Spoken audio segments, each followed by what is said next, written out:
Hey, welcome back. I got some parts that just came in here from, I saw them posted on the Smooth Precision Pens Facebook group. So I happen to have two of these bodies left. If you've seen some of my other videos, you'll know I had quite a few of them. And I saw someone selling copper nose and copper bolt. So I grabbed them. Hopefully everything looks good when we get into it here.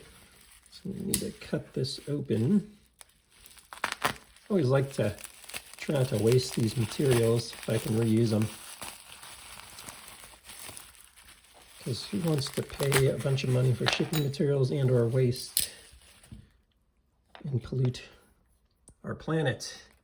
So here we go, we got the bolt. It is a copper bolt. It happens, I wasn't sure, it happens to have a screw in there, so that's good. I'll just use that. I have some extras here, but that one has it in there already. And then here is a nose. And I actually wasn't sure. I'm sure, I imagine the ad may have said, but I wasn't sure if this was a G2 or a Parker, now that I think about it. So let me check. The easiest way to check is just to grab a G2, because the Parker will not cycle in the G2, but the G2 will cycle in the Parker, if that makes sense.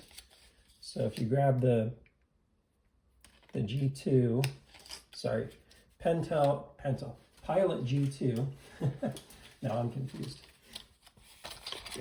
refill, and if it cycles through there, oh cool, it's a full size. Now it could be an Energel too, I guess, but yeah, that's great. So that means I get to use my full size.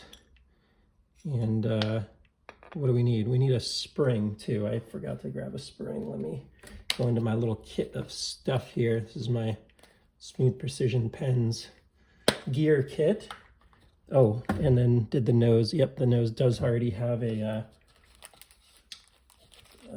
rubber band on it, whatever you call that. All right, and then I need to get a spring, and this is a full size, so I'll try and use a G2 sized spring like this. Pilot G2 spring. You can hear my dog going nuts. Someone must be coming up the steps or something, so sorry for that. And what do we have here is a Pilot 38, whatever. It's fine for this use case. And we will put it all together. So these are super simple.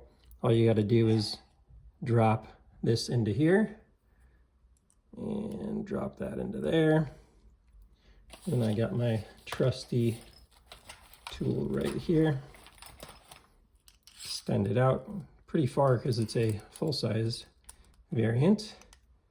And then just tighten it down really quickly. Voila, make sure it works, and you're off to the races. So 1 second. All right, I'm back. Good old Amazon delivery. This is why the dog was going nuts. So make sure it cycles well. Looks good. Drop your refill in and your nose, and we should be done. Gotta love that about this USG TiScribe Go model. And there were some different finishes. This seems to go together almost perfectly. So that looks pretty good there. Cycle, check. Ooh, nice tight on the nose. Feels good. That's it. Super simple.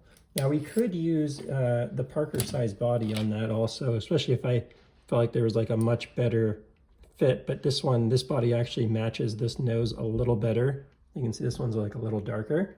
So that worked out very well. Grab my notepad, see how the tip wiggle is. And I went with a very thin 1.38 on the refill here, so it's going to be a little bit thin, which isn't really my style, but just trying to not waste too much of your time. No tip wiggle whatsoever. It feels freaking great, so that's awesome. Love being able to put together another one. These are all 100% new old stock parts. So this is a brand new pen. The only difference is it doesn't come with a box. But neat to bring one back to the community. I'm not like a big copper fan, so I'm not sure that this will necessarily stay with me, but we will see. The coppers are much heavier.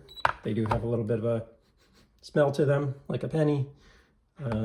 So not my my go-to, but wow, 1.7 ounces versus 1 ounce for the tie. It's got some nice heft to it, which a lot of people love. So very cool to resurrect one of these and get it to work.